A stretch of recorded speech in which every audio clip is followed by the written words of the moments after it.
We're in the second week of Wimbledon, and I couldn't think of a better person to chat with than my friend and Tennis Channel commentator, Russ Thaler. Russ, welcome to the Sami Cone Show.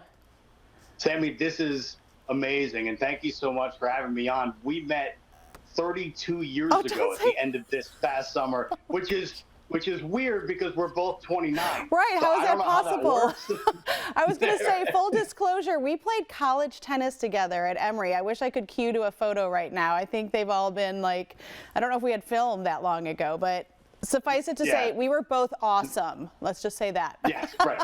Fantastic college tennis We players, were the both. best college tennis players. And, you know, obviously this is almost like our Super Bowl. I was talking to someone that didn't know what Wimbledon was, and they're like, is it kind of like the Super Bowl? I'm like, it's like the superest of Super Bowls for tennis players. How would you describe it to someone that maybe isn't familiar with tennis, why it's such a big deal? Yeah, I think the Super Bowl for sure. I would say even more so like the Masters in golf, because it's played at a private club, the All England Lawn and Tennis Club in SW19 in Southwest London. It just has all the tradition of this is where the sport was birthed, and this continues to be sort of the apex of the tennis calendar for both men and women worldwide. And now with equal prize money for a long time now at Wimbledon, like it's for men and women, this is the peak of the tennis calendar. This is, yes, you're right. And I mean, there is so much history, so much tradition, but there's always some surprises as well. I have my takes, but what has surprised you most about this year's tournament? You know what? It's been in a positive. And I'll talk about one woman and one man. Start with a woman, Alina Svitolina. Yes. Coming off having the birth of her first child with fellow touring pro, Gaël Monfils. God, I was thinking Xavier Malisse, which is a French player. That's back from our day. that really is. Yes. Lose my mind on that one. So coming back from having a child 9 months ago, just got back on tour a few months ago, and now is making a run for a second slam since coming back. It's just, and let's not forget, she's Ukrainian. Right. She wears that on her heart. And obviously, everybody's pulling for Alina. Impossible not to root for her. And she knocks out the #1 player in the world, Iga Swiatek, which, by the way, another person who's pretty hard to root against. Right.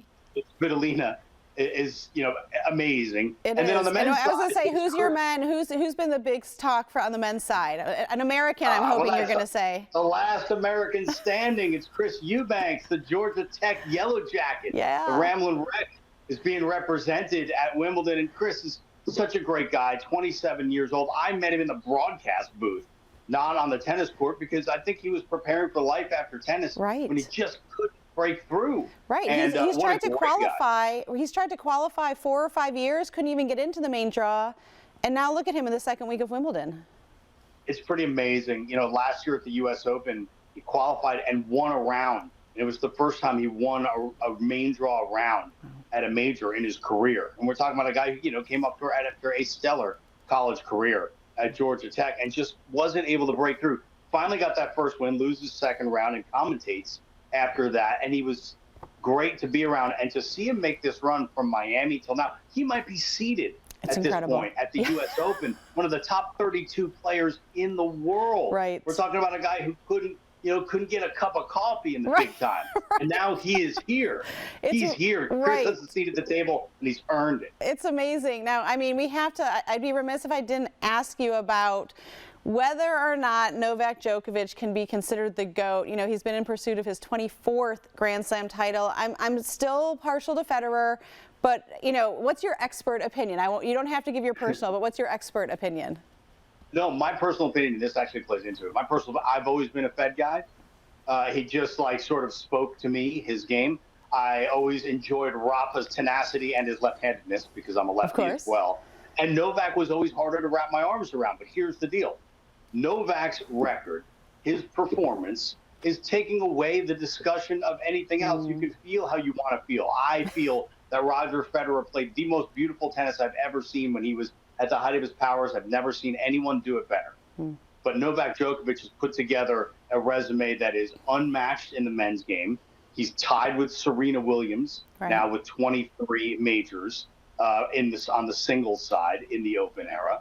And I think if he wins one more, I don't even think he has to at this point. Yeah. I think Novak at the age of 36 is still getting better. To me, he's the greatest player that I've ever seen. Yeah, it's pretty incredible. Full career. You're right. Let the racket do the talking, right? Before I let you go, we've got to wrap up in a minute, but if someone wants to pick up a racket for the first time, whether it be tennis or pickleball, before I let you go really quick, what would your advice be to them?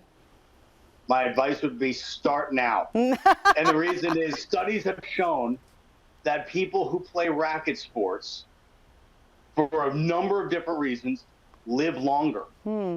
It will extend your life. Not only that, it'll make you happy because playing those sports, whether it's pickleball or racquetball or padel or platform tennis or whatever it is, it's fun and you're out there with other people and you're enjoying life with others a little bit, which to me gets the juices flowing and adds a little extra spice to life. Absolutely. So you telling me that we're going to be having this conversation for many years to come. I definitely look forward to it. So. Make sure that I sure hope so. Yes, well, make sure you check out Russ and his commentary on the Tennis Channel, and you can watch the Wimbledon finals this weekend. Russ, so good to talk to you.